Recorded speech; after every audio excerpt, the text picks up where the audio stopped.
I got the clipboard. Perfect. I got the pad. Thank you. Have a good one. All right. Have fun.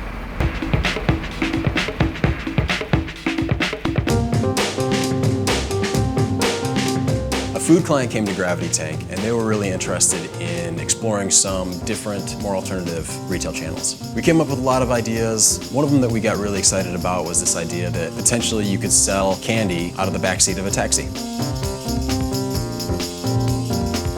So we put together a micropilot to get out in the real world and see if people would actually purchase snacks, candy, water, etc. in the back of a car. What it does that's different from traditional market research approaches is that it measures real consumer behavior. It measures what people are doing rather than measuring what people are saying. None of our consumers in this test had any idea that they were a part of a test. And frankly, the transaction we had with them was quite real. We decided to create what's called a false door app. And that's a fully functioning app. It looks and feels like a real app, but at the end, when you press checkout, there actually is the thing that you wanted, but you don't have to pay for it. But up until you press that button, it seems as if you're going through this actual experience. In about 2.5 days, I was able to create that realistic experience.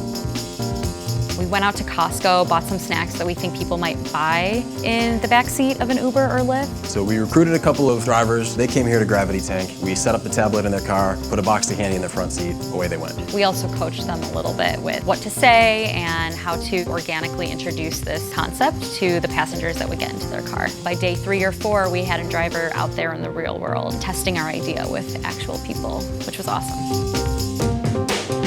We learned that there's a difference between what people say they're going to do and what they actually do. We sent out a survey, and 37% of people said they were likely to buy. Turns out that 8% of the people that were in our test cars actually made a purchase, which is really good information for us to have as we consider whether or not to roll this program out on a much larger scale.